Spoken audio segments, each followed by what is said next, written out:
is going on, everybody? Welcome in to the North End Podcast, episode 76. My name is Zach Graham, your host here in the North End, joined, as always, by my good buddy. His name is Ian Michaud. He's on record as my best friend, and some people call him E. A.K.A. E. James, A.K.A. Sebastian Drew. E.C., A.K.A. Ustradamus, A.K.A. Pap E. O. Daniel, A.K.A. The Fashionista, A.K.A. Chili Willy, A.K.A. Joey Chestnut, A.K.A. Eon Stonkel. E. Midweek here on a Wednesday. We've got some Austin FC news to talk about. There were multiple important tweets sent out today. The Meet the Team event is tonight. We've still got a chance to advance in Leagues Cup. How you feeling, my friend? Like all is not lost. It was it was a rough one after Mazatlan there, but getting to watch them last night and them beating Juárez in PKs made me feel a little bit better. So, like you said, Hedges news, Tarek news, meet and greet, potential to win it. So I'm ready to go. Excited to talk about our favorite team. Yeah, let's start off with the news this time. Typically we do the recap or the preview first. I think at this point of the season, in the middle of Leagues Cup, this is more important.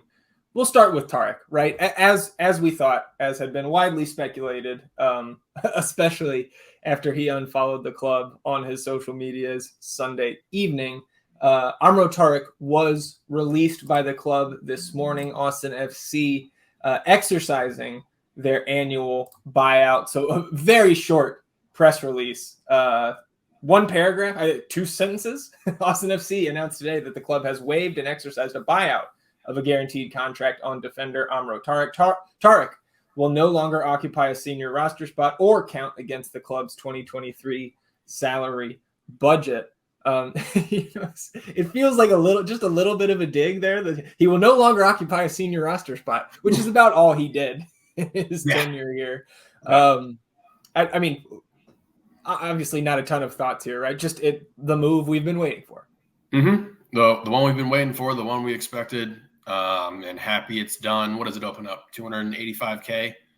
I think he was on 250. I don't know if he had any compensation bonuses in there, but regardless, more than the minimum for sure. So, and I think just based on Josh's comments about the salary cap that we are right up against, I imagine that every bit of that cap relief is going towards the trade that was made official. We talked about Matt Hedges and the rumored trade on Sunday night's episode.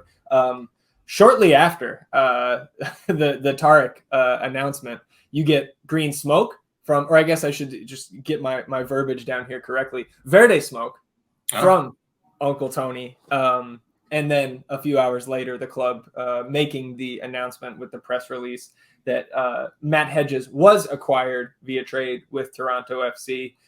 So we've got, we talked about, and we can get into it a little bit more if we want to here. We talked about what he brings on the pitch, the veteran leadership, the quality of play, even though he's on the downside of his career age-wise, still a very good center back in this league. I think the Moon Tower boys said Matt Hedges may end up being the best center back we've had on this roster so far. Certainly with his resume, right? It's not just the, we talked about his Defensive Player of the Year accolade back in 2016. He was also MLS Best 11 in 2015 and 2016. He's a 3-time All-Star, 2017, 18, and 19. And of course, won the Open Cup and Supporter Shield with FC Dallas back in 2016 and NCAA title back in 2011, which I believe was his senior year at that level. So 324 total matches, 18 goals, 4 assists, 5 U.S. men's national team appearances, including, or I think all 5 of those appearances with the 2017 Gold Cup winning U.S. national team roster.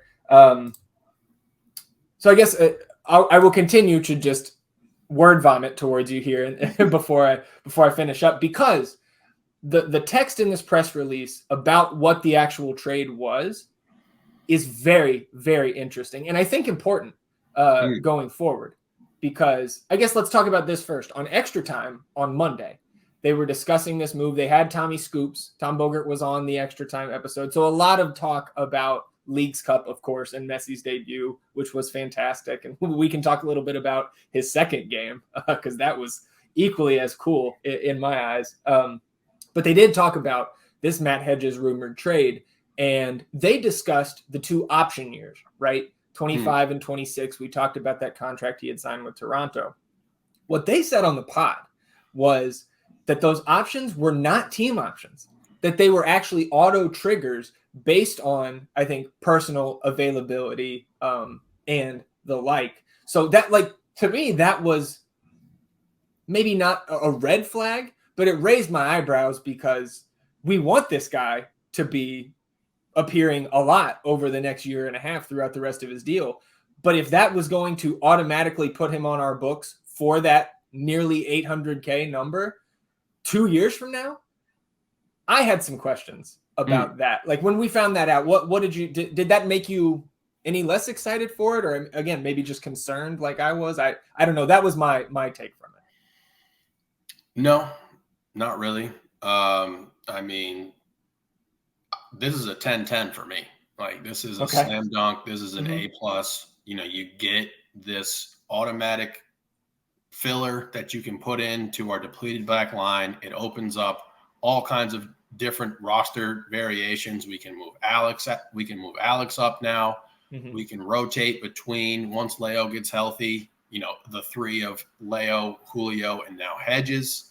He provides a very different dynamic in regard to what type of player he is than Julio. Obviously, we know about Julio in regard to the offensive side of the ball. Sure. But if we're talking about straight up defense and a defender, Matt Hedges is far superior, much superior than Julio Cascante.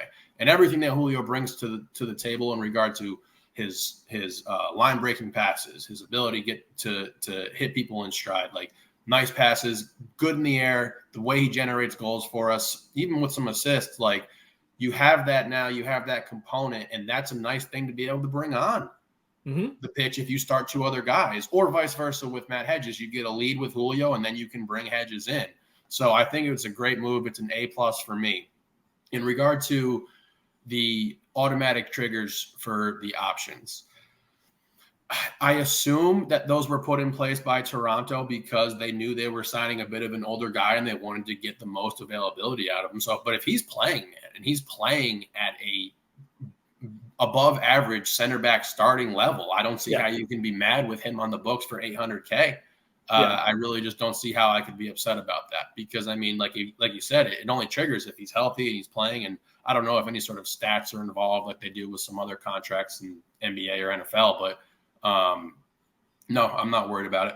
Right. Well, I don't think we have to be worried about it at all because in the press release today, second paragraph, upon completion of the trade, Matt Hedges signed a new contract with Austin FC that will keep him with the Verde and Black through the end of 2024 with options for 25 and 26. So to me, that says they got rid of the trigger options. These are now team options. Again, they did not say team options. So this is just speculation on my part. But I think that to me, when I heard Bogert and Wiebe and Goss talking about that on Extra Time, I was like, like again, because it could go poorly, but if we play them enough and that triggers, and then we are automatically on the books with Hedges in 2025, I was just like, I could see that playing out where maybe it's not the best for us. Again, I have no concerns on Matt Hedges right now. But again, it's that longevity. We're already locked in with Julio and Leo, and I don't have a ton of concerns there. But just to, that longevity, if we didn't have control over those options is what I was concerned about. So it's not confirmed that these are now team options. I just don't know why else they would renegotiate this contract after the trade outside of that being what they were adjusting there. I guess it could technically be that they maybe adjusted his salary for this season and or next just to help, because again, we are right up against that cap. But again, that to me was the most interesting part of today, because for 2 days I was like, well, maybe it's not the slam dunk contract wise that we thought. Yeah. And clearly they've reworked something here there. with the contract. So I just thought that was very, very interesting. And I think promising that he was willing to work with the club, whatever they did, to make it work for all parties involved.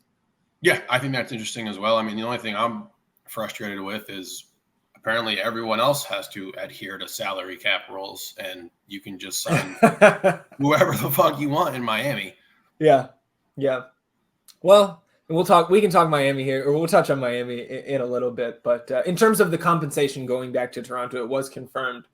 Toronto will receive up to $475,000 in GAM, 375 of that guaranteed in 2024 GAM. So Austin giving up nothing this year for the services of Matt Hedges the rest of the 2023 season. And then an additional 100,000 in 2025 GAM, conditioned on the player's roster status as of January 1st, 24. So essentially, if he's on the roster next season, we throw in that extra 100K GAM in 2025.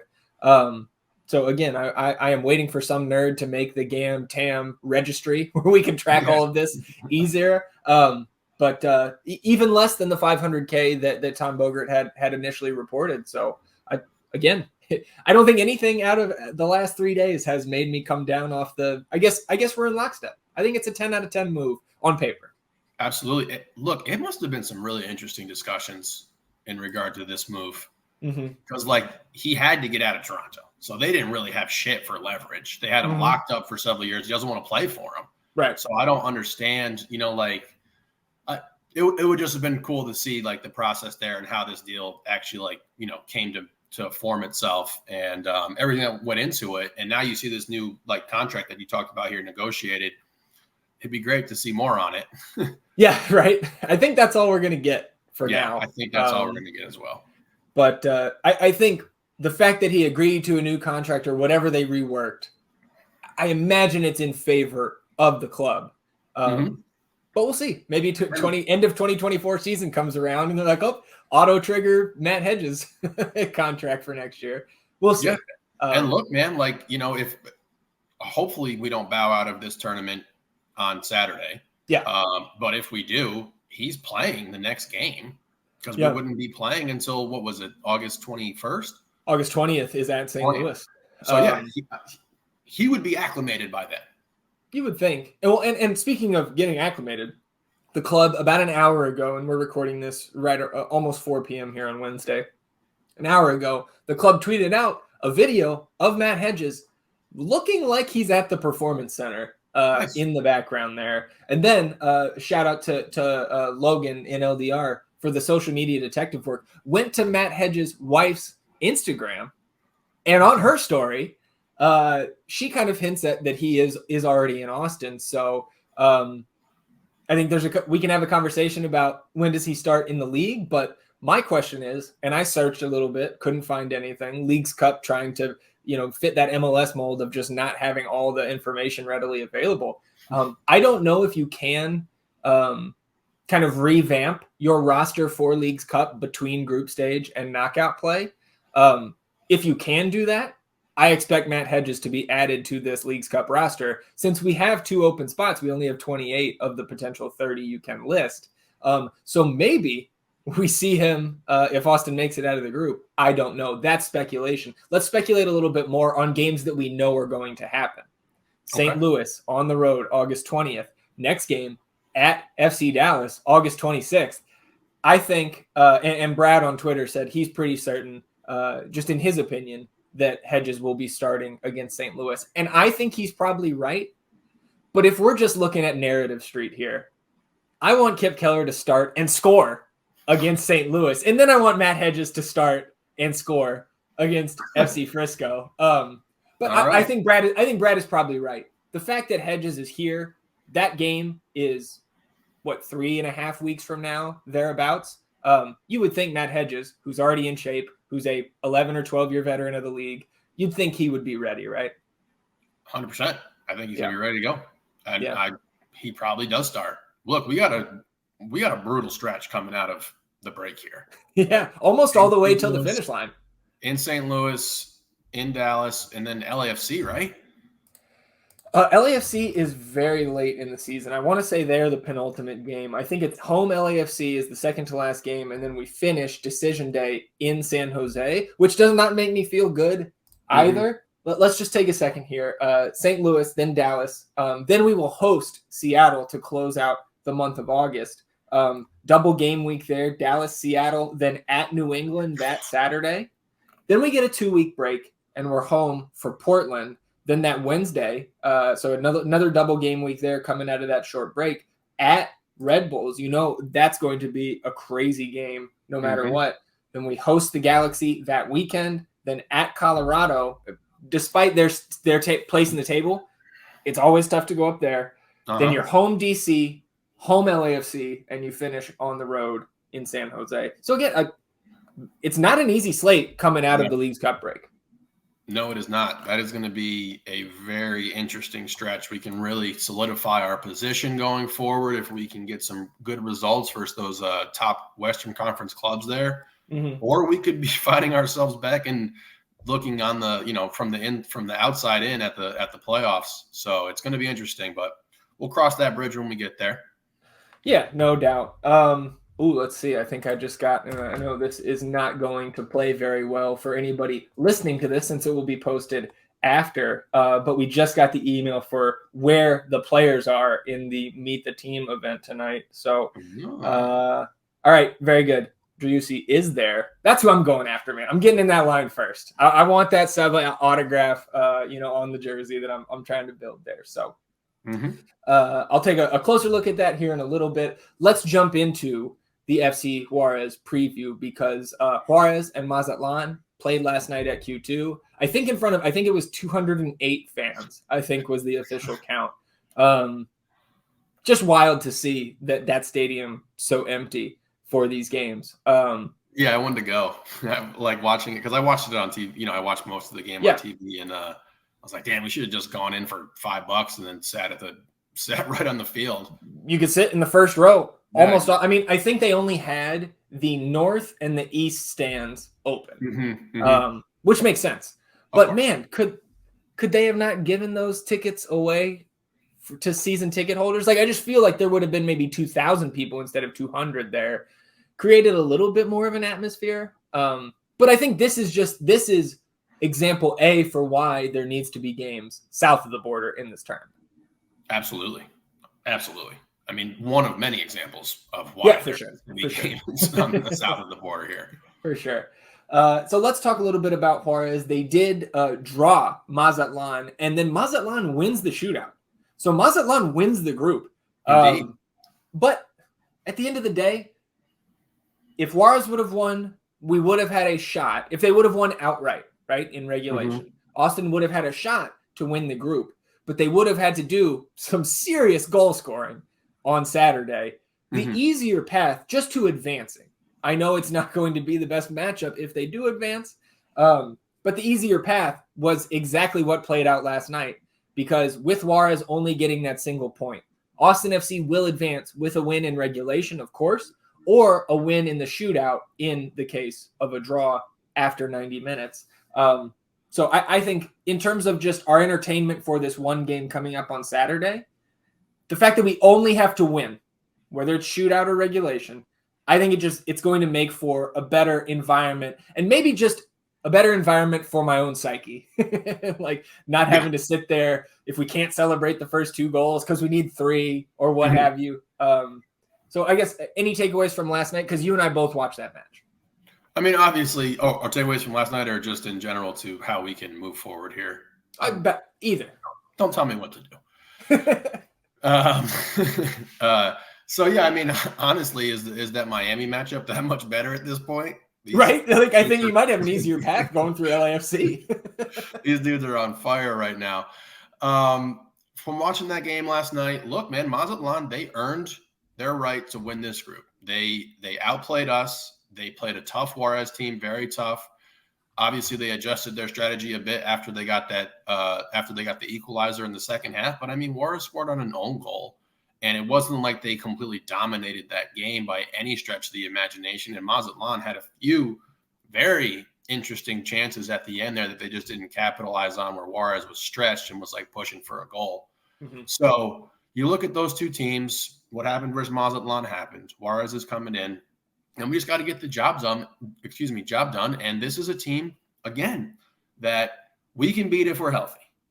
If sure. If we're healthy, we can beat this team. I'm not going to say, I can't say with any sort of confidence that a rotated side with no Seba and no Danny can beat this Juarez club.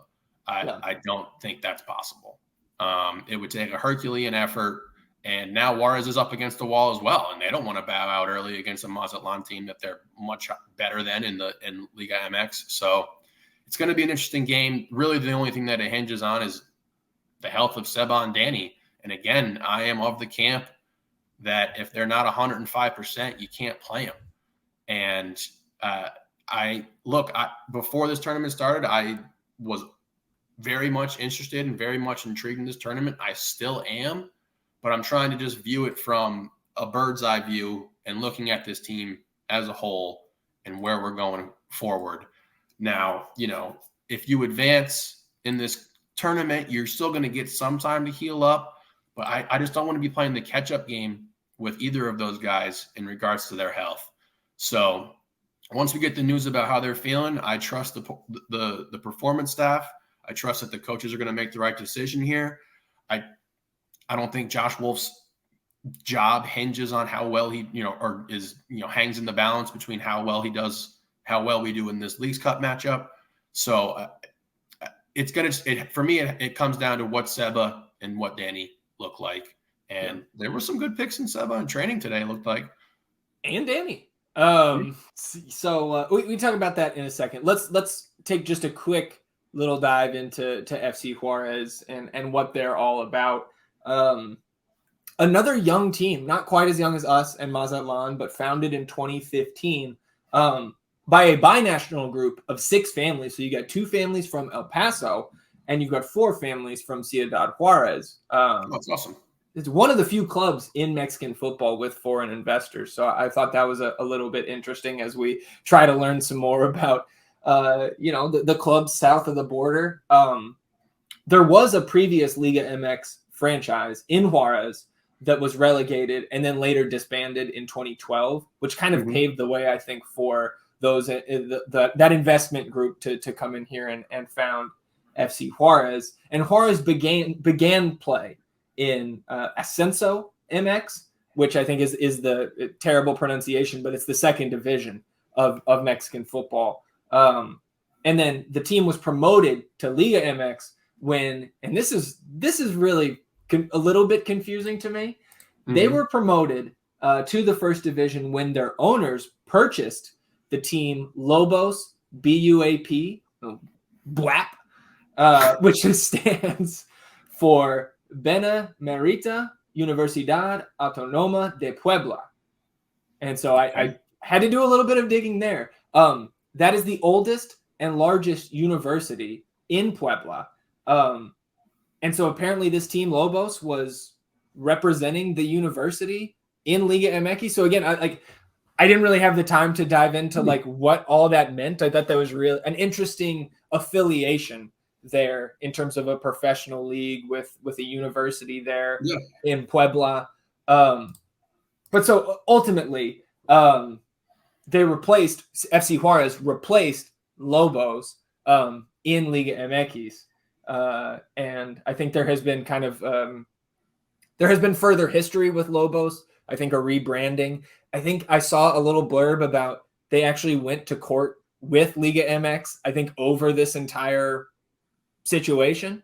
And man, through both of these teams, I feel like we've seen a little bit of I don't know, just almost with how there's a lot of hubbub around Anthony Precourt and how Austin FC, was almost Columbus Crew coming to Austin, ended up not being, but a lot of salty fans just around the situation, and for good reason there. It seems like there's a lot of that in Liga MX as well. At least with Mazatlan and Juarez, there's we're either buying a different franchise and moving it, or buying your franchise and we're going to put ours into the league and yours is just going to be out. I can't imagine if somebody took my Austin FC away after 30, 40 years. And yeah, I don't even want to put that out there. I'm sorry. I apologize.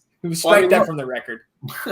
Look, it's growing. The sport is growing immensely on this continent.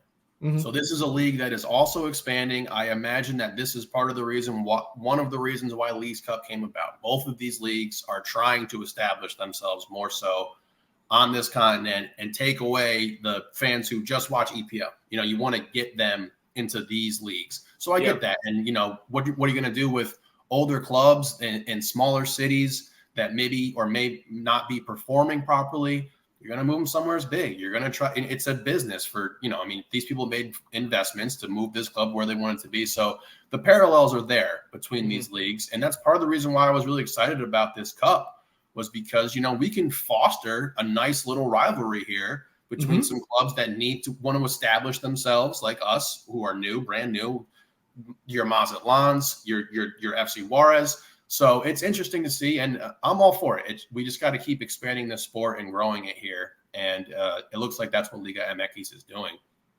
And a good point from Football Critic when we had him on for the draft. He was talking about these teams being younger, true, and newer, and also having younger players to come and play. So it's a good thing, man. I understand it's a rough spot for our club to be in right now in regard to where we sit and having lost to Mazatlan, but overall, I've really enjoyed the tournament.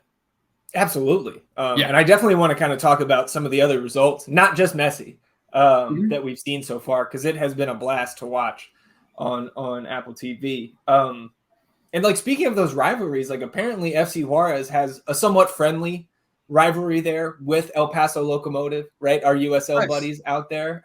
So that's cool. And like you mentioned, like Mazatlan, man, I want to see them again next year, so we can get some revenge there. Probably won't happen unless we meet in the knockout stages, but that's another thing that this tournament's going to foster, right? Yeah, and I mean, I'm going to be I am going to look up where Mazatlan finishes in Liga MX at the end of this year. I'm gonna keep because of this, right? Yes, absolutely, because of this. Yeah. So it's a good thing. Yeah, no doubt. So their form over the last, right? We talked Apertura, Clausura. So in the Apertura in 2022, they finished 11th out of the 18 teams in Liga MX. They had 19 points from their 17 games and a -1 goal differential. Then in the spring, in the Clausura, a little bit worse, 16th out of the 18 teams, only 15 points from their 17 games and a -8 goal differential. But through their 3 matches, right, in the Apertura here in summer 23, they're currently in 3rd out of the 18 teams. And of course, everybody's got 3 matches, so you could lose 1 or 2 and be right down at the bottom. But 7 points from these 3 games, plus 3 goal differential. And to me, it's more about the teams that they have beat or drawn. Home wins over Club America and Toluca, and then a road draw at Tigres. We don't know a ton about this league, but I think we know enough to know that is a pretty good stretch of form. Absolutely. That was gonna be the first thing I asked you was who they play. But then I checked that out on FOTMob. So some to the best of my knowledge, some quality wins against some very established Liga MX clubs. But again, I watched them last night. I did not walk away being like, holy crap, this team is so much better than us. We are not in their class and we can't hang with them when we're healthy. Yeah. So that's going to be the caveat for everything that we do on the rest of this episode when we're healthy. But yeah, I wasn't blown away by them. I wasn't like, oh shit, we can't hang here. We can. Mm-hmm. Yeah, no doubt. In terms of personnel, last season led in goal contributions. I'm talking both parts, Apertura, Clausura, all together. 34 matches. So Gabriel Fernandez with 11 goal contributions, 8 goals, 3 assists, and then Alan Medina with 6 goals and 2 assists. It appears that both of those players have departed. And so some of the personnel that we should be looking out for here. Well, first of all, they've got a new coach. I think he's a younger coach. I think Mexican national coach Diego Mejia. And I think pretty clear, obviously you can't attribute all results in a 3-game sample to a new coach, but they seem to be taking to him quite well here early in the season. Aitor Garcia, Augustine Urzi, and then Sebastian Saucedo, who has MLS experience and I think U.S. men's national team experience, maybe just in the youth ranks. But MLS experience nonetheless. Used to play for RSL. You look, Garcia was out there last night. Salcedo was as well. Urzi came off the bench at the half. Urzi is, I think, one of their younger players. He's 23 years old, and I think just somebody to watch. I know he came off the bench last night, but he's extremely quick from what I can tell or what I have read. And so maybe a guy that could give us some issues on a back line that doesn't have a ton of speed, especially up the middle. Their keeper in the last league game got a concussion, and he did not play last night. The backup, Ramon Pascal, who's 27 years old, he played last night in the 1-1 draw, the shootout loss against Mazatlan. So again, we don't have a ton, like the depth of our knowledge on these guys is not great. But I think overall, this roster, and this is of course just based off the 3 results that we've seen in the league, but they made a lot of changes to this roster. Obviously, the top 2 goal contributors gone, and some new additions in here. So I think this is certainly on paper a better side than the Mazatlan team that we just struggled with on Friday. Yeah, I totally agree. But to me, man, like I said, it all comes down to who's ready to play for us. We obviously know we're not going to have G. Yeah. So that right off the gate, we're on the back foot, and we're a step behind because he's obviously been one of our best players this season. So yeah, it's just going to come down to who's ready to go. Yeah, well, let's talk about who could be ready to go. You mentioned the pictures coming out of practice today. I'm looking currently on Instagram for Seba's story. Oh, I see him. He just posted. Okay, so he just posted a normal picture on Instagram. He's having fun there. Looks like he's feeling pretty healthy. You also saw Danny Pereira post on his story a picture. Looked like he was doing at least some full speed stuff. I don't know if it was full go, full contact drills that he was participating in. But again, it doesn't look like he has a Radovanovic-esque contraption on his shoulder. Yeah. And we know that Josh did not rule out either of those guys in the post-game presser on Friday night. We know that Alex Ring has also been in full training since last week with the team. And so I think the most interesting of that trio to me in terms of their availability is Alex Ring. So I think we know he's ready to go, right? Like it's at least to make the bench in this tournament where we have an expanded bench available to us. I'm just thinking, man, if he does not suit up on Saturday, to me, that means maybe they're still trying to move him before that August 2nd deadline. To me, that's going to be very telling. I don't know if it'll be telling. I don't know if I'll make something of it. Obviously, I've been in that camp as well for the majority of the time he's been out here. Like, what are we doing with him right now? And as it drags out, I become more and more unsure. I can't tell if he's really just struggling with this soft tissue injury that is nagging him. He's older, or if we're just being extremely cautious with him because he's the player that we've had in discussions. And now that Hedges is here, look, like I said it earlier, we could potentially move Alex up. Yeah. Right. We could potentially do that. But it also makes him a little more expendable now. Yeah, 100%. We don't have to push him up to play over Owen, and he's not playing over Danny. Mm-hmm. So like and we have Jeffel, and obviously I know he's better than Jeffel. I would even say he's better than Owen right now. Yeah, most likely. But we're not in a pressure point where it's like we have to keep him because we need to maybe play him at center back. So if he moves, I don't know if he's truly hurt. I don't know if he doesn't make this fucking roster. Then look, I have no idea what's going on with him. Look, there's probably no need to just put the tinfoil hats on here on a Wednesday afternoon, but that's what I want to do. Just because I think, like, if he's ready to go, man, we got to play him. If we're not getting rid of him, play the fucking guy in the midfield. Like he's fucking fresh now. He ain't played for a month. Yeah, I mean, shit. Like if Seba's not ready to go and he's ready to go and he's not being moved, then I want to see him in the midfield and then Owen pushed up. Yeah, I'm with you. That's what I want to see. Yeah. And if it's shit, man, it could be Jeffel and Ring there. That would be interesting. Yeah. Right. Well, I guess so. Is there anybody else we really need to speculate on? Like, I guess Maxey, right? Maxey. Well, so and you can't start Will Bruin. You literally can't. No, he physically can't. Well, I mean, unless you're going to just hope to get a half out of him and sub at the half.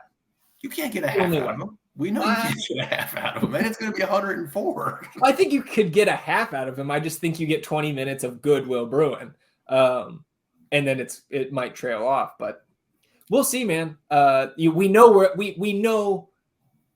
I guess as much as we can know without an injury report that Jossie is not playing, right?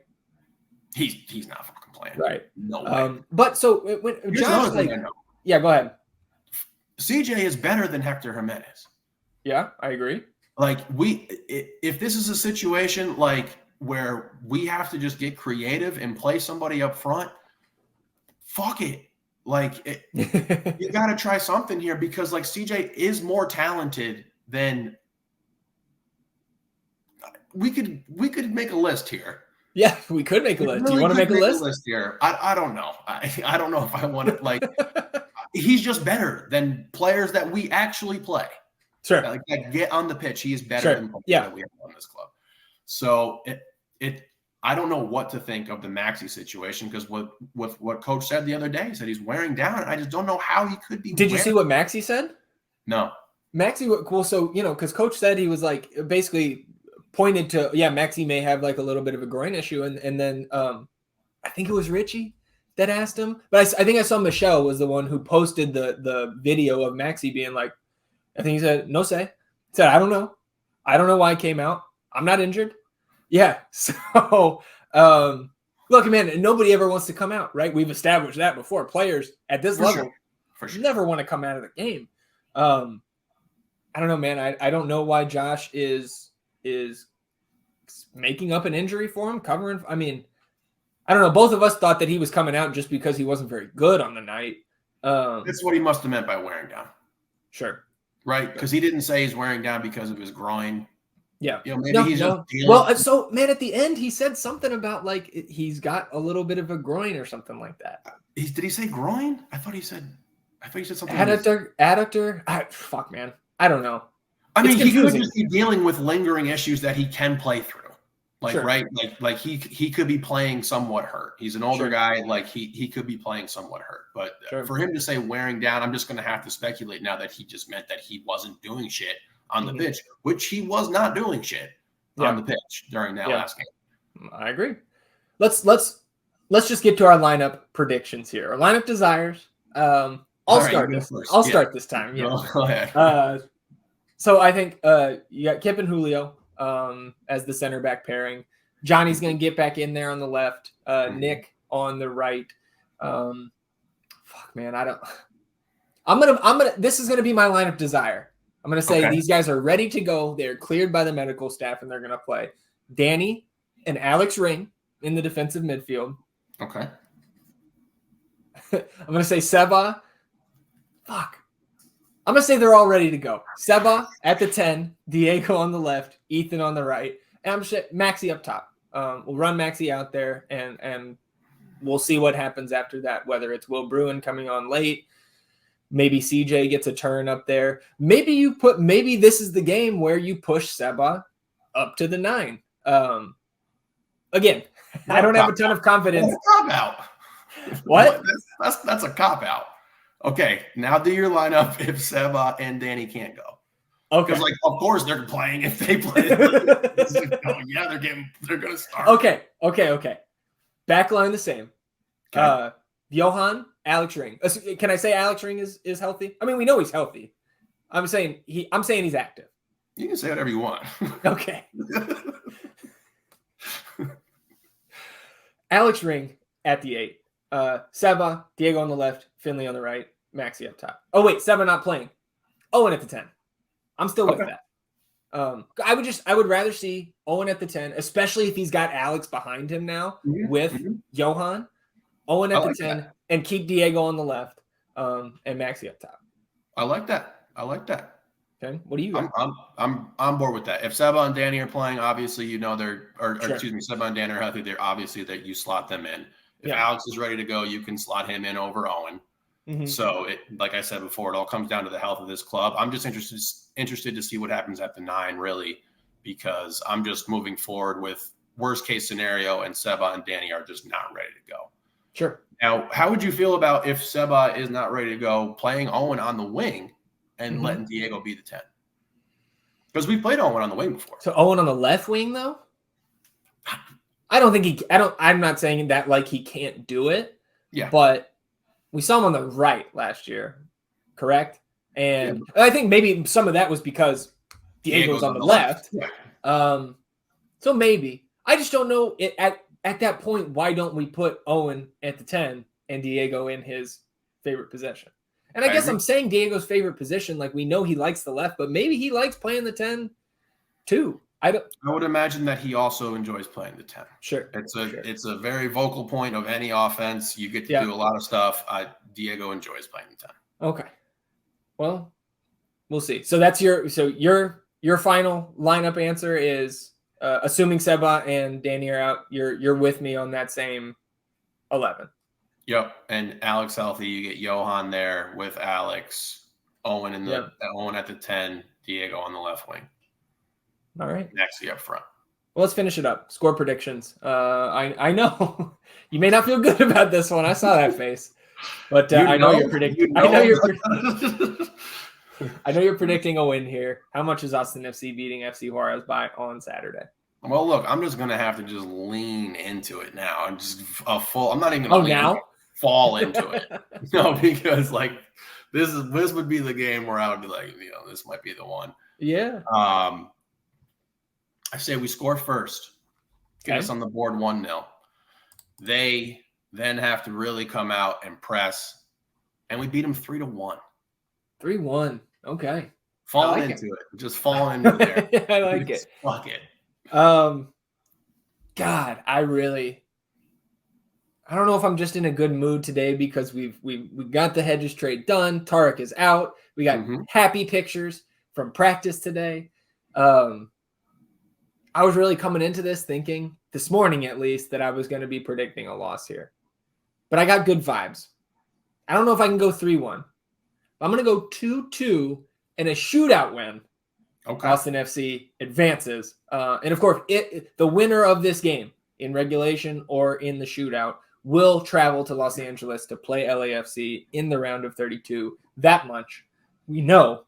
So 2-2 draw with a shootout win for me, 3-1 win for E. And let's real quickly, before we get to last business day, let's just take a look at what the table looks like here through, match day 1 is complete for all of these groups. And then we had matches last night. The West Group 1, Portland took home the first game over San Jose. RSL looked great, right, over Seattle. Up there in the elevation. Leon beat Vancouver, I believe, in comeback fashion in the in regulation and then in the shootout. You did get both Vancouver goals were from Sergio Cordova, so we kickstarted him, man. He's got 4 goals now in all competitions. All of a sudden, I know Leon and LA Galaxy taking place tonight. Columbus took care of business. I told you, St. Louis City frauds. Coming in third in this group. Lock it in, E. Lost 2-1 there. They burned you 12 times. Yeah. Well, I don't think this one was maybe the most eye-popping result of the first round. Minnesota, 4-0 over Puebla. 3 of those goals coming down a man. Emmanuel Reynoso is fucking good. Yes, he is very good. Central Group 3, FC Cincinnati in comeback fashion go down 2-0. SKC picks up a red card. Alan Polito headbutt. Cincy equalizes. Then they drop a goal, shorthanded, and then Lucho Acosta earns a penalty and converts it at the death, sending it to a PK shootout, and Cincinnati wins the shootout. So stealing 2 points there from SKC. That was a fun one. Yeah, I think Cincy and Chivas, the next game, I think, in this group. Nashville took care of business. Yeah, it's the same team. Chivas Guadalajara. Yeah, there you go. Hey, we're learning. It's a learning experience. The entire cup. Okay, yeah, that's right. Because yep. I apologize. Nashville took care of Colorado. Of course, we know what's happened in South Group 1. Houston played their second match last night. They drew Orlando City on the road, lost the shootout, and then gave up a 2-0 lead to Santos Laguna at home last night. They did win the shootout in that one. So Houston on 3 points, Orlando City on 2, Santos Laguna on 1. So I think Houston, the only way Houston will miss is if Orlando City and Santos Laguna go to a shootout and Santos Laguna wins. No, but then Houston would be in. So Houston is in regardless, correct? Houston's in. It depends on if they're going to be first or second here. Man, I was hoping they were going to lose that last night. Petty Kings here. Okay, Miami. Real quick, let's talk about it. Look, I don't think I could believe it until I saw it. And even then, I didn't think it was going to be this dominant, which at this point, hindsight's 20/20, but it feels so foolish now. Messi, 3 goals, I think, and an assist in his first 120 minutes against Cruz Azul and Atlanta United. Just, I don't understand. I don't know if this team, if they make it to MLS Cup playoffs, rather, I don't know who's going to beat them. I don't know how they don't win U.S. Open Cup if Messi's going to be playing, especially with Busquets out there.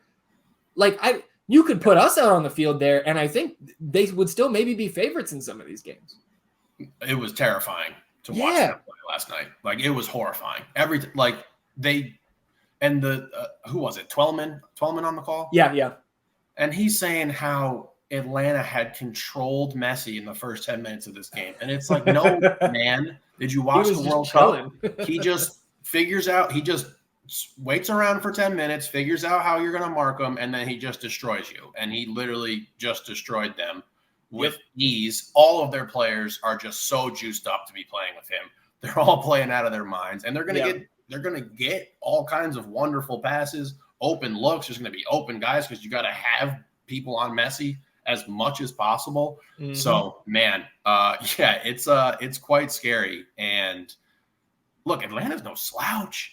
Just beat the hell out of them. Yeah. I mean, their defense leaves a lot to be desired, but they can score. Yorgos was out there. Almada was out there. And Almada, Calendar blocked a PK, which it wasn't the best execution on that penalty attempt by Almada. But I saw some tweet. I'm going to get the numbers wrong, but it took Messi 820 minutes to score 3 goals when he debuted for Barcelona. It took him 300 or 400 minutes to score 3 goals for PSG. Yeah. 58. Yeah, 58 for 3 of them. 58 minutes for MLS to get 3. Well, hey, let's not get ahead of ourselves. Rodney Redis still has more MLS goals than Leo Messi. He's got 3 Leagues Cup goals. Okay, let's just let's come correct. Let's deal in accuracies here. Yeah. So Miami through Cruz Azul and Atlanta United will battle it out for second place in that group. FC Dallas punched their ticket to the knockout stage last night, beat Necaxa at home. Necaxa caught a red card early on in that one. Charlotte sitting on 2 points after their shootout victory. So Charlotte and Necaxa will play for spot number 2 coming out of South 4. Finishing up with the East region, Philly beat Tijuana. That's the only game that's gone down so far in that group. Same with Montreal and Pumas. Montreal won in the shootout there to take home 2 points. Atlas defeated NYC FC in East Group 3, and then the only match in Group 4. Red Bulls won the shootout. I don't know. Did you see the John Tolkien twerk celebration after he scored the winning penalty in the shootout? I did not, and I am glad that I didn't.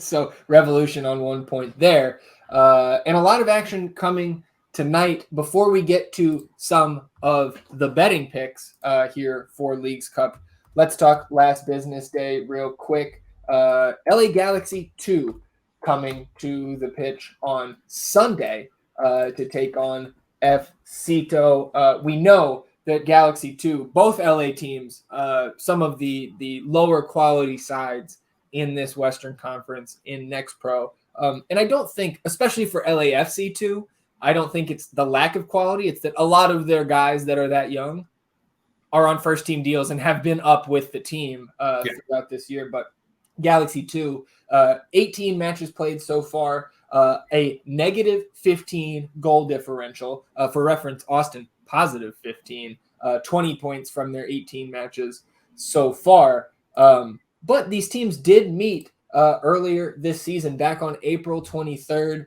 That was a 1-1 draw in regulation. That was Bobacy's first goal there in the 21st minute. LA Galaxy 2 equalized in the 41st. They went all the way tied to the penalty shootout, where Galaxy 2 did come up out on top 5-4 in the penalties. But coming to the pitch is a little bit of a different story. In terms of the players we should be looking for, Aaron Bibout. There's 3 tries for you. He's got 10 goals and 5 assists. So clearly the engine of this team, a team that has, like I mentioned, only scored 26 total goals, 10 of them coming from Bibout. There's a fourth one. Bibout. What's your take there? Bibout. Bout. Bout. I imagine the Bout. I imagine they use silent. Bbot.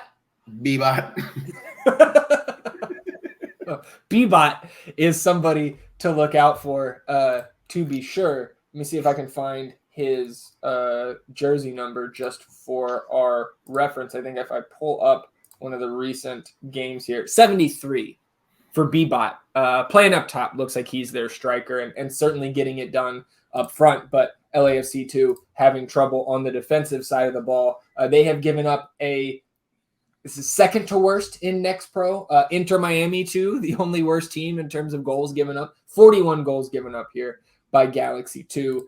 Some of the other players, Adrian Gonzalez is their second highest rated player in terms of that FOTMOB rating, and John Perez in third. So a very beatable team coming to the pitch on Sunday. Let's talk about us. I think the only question I have in terms of a lineup here is I don't think we get those FC2 boys, at least in mass, playing on Saturday night at Q2. I still think, we've got the chance to win in advance. I think the team is going to do that, and that probably doesn't involve a ton of those guys, the 6 FC2 players that are on the League's Cup roster. So I think we probably have a fairly, full go lineup here for FC2 on Sunday. But, still a question about when are we going to see David again? What's going on with Charlie Asensio? So I think I would imagine those 2 guys probably going to miss again since we just have not seen them for so long. But I think probably a full lineup outside of that. Any lineup thoughts for you? Lineup wise, I think you're going to see, like you said, the full go here. You get probably Pinkham, Cap and Joe, Sally Maz, Czech, I'd imagine, Val, Fadri, Pinot up front. And then you really can, we got so many guys in that midfield. We can just fucking move around in there. Probably no David, so I think you see Micah. Look, I feel bad for this LA Galaxy team too coming in here. They're about to get punched in the face by this Austin FC2 club. I know that we got a bitter taste in our mouth after that Colorado collapse, and to not get 3 points out of that game is frustrating. And I think we're going to come in focused, ready to respond from, look, we played maybe the best 45 minutes of the season. For sure. In the first half, and then arguably the worst 45 minutes of the season in the second half. So I think the boys are going to come out here. They're going to respond in a big way. I think we're going to beat this team 3-0. I like it. I was thinking the same. So I'll be different just because I hate picking the same score line as you. I hate it. Hates it. So I'm going to go bigger. 4-0. Let's go, boys. Let's get it done on Sunday. Can't wait to be out there with all our friends at the pitch. And I believe that is an 8 p.m. start, if I am not mistaken. So hope to see everybody there. Those guys, need the support. We don't have a ton of home matches left, at least in the regular season slate. Let's get to the bets here this week. Our first group stage picks, we went 1 and 3, I believe. Only Columbus coming through. But we've got some more picks here. We're getting back on the horse as we always do, and I think we've got some good ones here, E. But I'll toss it to you. Start us off. A little bit of an interesting way to start, but go ahead. Interesting way to start. Well, if you're going back to going back to Old Reliable there with our boys, but no line yet. Oh, yes. No line. So are we locking it in regardless of what we get it at? It's up to you, man. It's your fucking pick. I would. Yeah, let's do it. So Austin, to win. Over no FC odds yet. Juarez. Whatever odds we get. Lock it in whenever you get it at. Look, see, you're asking me now to tell you what to do. I don't know. You're giving me conflicting reports here, E. You threw me off. You said changing it up. I didn't know what you were doing. All right. Well, we'll get back on track here. I'm going to go against your boys here. Give me Montreal at home, plus 135. Fighting Runes coming to town. Fighting Runes dealing with Taxi Funtas, who we're going to try to find a way to get him the fuck off our best ball roster. What is going on with this shit? I don't know, man. This is fucking this is crazy. That was his own teammate. You saw, right? Yeah, it's nuts. What is happening? I don't know. It's crazy to me. I guess because it's so foreign to me that it's absolutely insane. Sure. But obviously, it's commonplace wherever he came from. Yeah, and it's Belgian or something. Continued the trash behavior from wherever trash place he is from. He's from Greece. And look, I wanted to be a fan of the guy because he's on our baseball team. Like he's obviously good player. Yeah. But just what an absolute loser. Yeah, fucking dickhead. Just what a loser. So yeah, who knows? Good. Yeah. Fucking beat him. Yeah. So Montreal plus 135 against DC. Lock it in. Back to you, sir. Word. I'm going to a super hot team. We talked about Reynoso before. I got Minnesota to win and over 1.5 goals. Plus 130. You got Pookie. That boy can score like nobody's business. Reynoso setting them up. That team is dangerous. They're fast. I forgot who they were playing, but I still am. Chicago. Oh, yeah. Lock that in, boys. We might have to hammer that. You want to 2-unit it? I'm down for it. We need units. Look, here's the strategy, right? Because we know RSL is going to win this tournament. We're getting strategy. We're getting 66,000 units after RSL wins this. Give me the hammer on Minnesota to win and over 1.5 goals plus 130. Chicago is terrible. Minnesota is not. I like it. Locking that in. 2-unit bet plus 130. Minnesota and over 1.5 on the total. I'm going to go to 2 Liga MX teams here. First, give me Tigres plus 145 at Portland. Tough place to play. Tigres is just better in my eyes. Although you see the Evander just banger goal with no celebration in that first game. And then Yimi Chara back for Portland. So that is a big boost for them. I still think Tigres gets it done here. Plus 145. I'm going to lock that in. I like it. I'm so excited for these games. Yeah. Obviously, I've been touting RSL for the last month. I've watched them play Seattle and just absolutely dismantle Seattle. They're playing a very good Monterrey club that's coming in, but you're playing in the elevation again. This team is super hot. They have the talent to compete with the talent that Monterrey has. So RSL to win plus 170.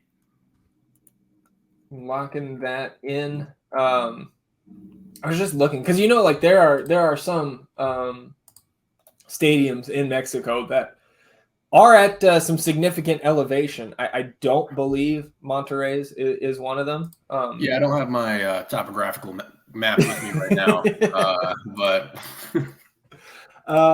so RSL plus 170. I like that at home. I mentioned 2 Liga MX teams that I'm going with here. Give me Leon. Shout out Jorge. Plus 200 out there against the Galaxy.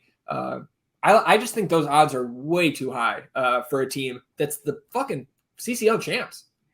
Yeah, fine with it. All right. I'll throw it back to you. I think this is both of our last ones here. 4 apiece here in group stage 2 or match day 2, whatever you want to call it. All right. I got FC Cincinnati win and over 1.5 goals. Get it at plus 150. Go ahead and lock her. All right. Cincy and over 1.5 plus 150 against Chivas. And I'll close it out with Chicho Arango. Now, this is not his former Pachuca team. He may see them later on, but Monterrey coming to RSL, as you mentioned, he is plus 220 to score a goal here. And the man has a nose for doing that. We've seen it already twice with this RSL team. So I'm going to take Chicho to score plus 220 against Monterrey. And those are the match day 2 betting picks. He's got Minnesota and over 1.5 on the total plus 130 versus Chicago. That's a 2-unit hammer. He's got RSL plus 170 against Monterrey. Cincy and over 1.5 on the total plus 150 against Chivas. Austin with whatever odds are posted against FC Juarez. I've got Tigres plus 145 against Portland. Leon plus 200 against the Galaxy. Chicho Arango to score plus 220 against Monterrey. And then Montreal plus 135 at home against the Fighting Runes. Those are the match day 2 Leagues Cup betting picks. And that will do it for episode 76 of the North In podcast. If you're still with us and you've got 5 seconds to rate, review, and subscribe to the podcast, wherever you get your podcast, we would greatly appreciate it. And if you're watching this episode on the YouTube channel, subscribe to the channel, help us grow the podcast. You can hit the notification bell to know when a live stream pops up or a new episode goes live. And of course, on this episode, hit that thumbs up button, like the video, help us battle the YouTube algorithm overlords, atone for your sins. Wash yourselves clean in the autographs of the Meet the Team event. We will be back on Sunday evening, recapping Austin FC's matchup against FC Juarez, recapping Austin FC 2's matchup against Galaxy 2. And I just realized from your facial expression, E, it might be a real late one because we're going for Jones' birthday to some sort of wrestling event. I'm not sure what it is, but I'm going along with you guys. So it's the we'll Great see how American Bash. The Great American Bash at the HEB Center in Cedar Park, and yes, it is on Sunday. Shout out Austin Spurs, HEB Center. Yeah, my first wrestling event. I'm looking forward to it. I don't know if there's any wrestling fans out there. My roommate's a big wrestling fan. It's his birthday, so happy early birthday to my boy Jones. Yeah, shout out Schnorby. But yes, we are committed to the pod, and whenever we got to get the footage. Look, man, we haven't missed a single one. We're coming up on a year. We've August 15th, I believe, was episode 1 of 2022. 76 episodes in. Have not missed a week. Have not missed a double pod week since the season started. We'll see how long we can keep that going. It's not going to stop on Sunday. We will figure it out. We just might be jazzed up from some wrestling that we're going to be watching. Might be the most exciting podcast of our lives. We do a live pod from the wrestling match. Hell yeah. How about it?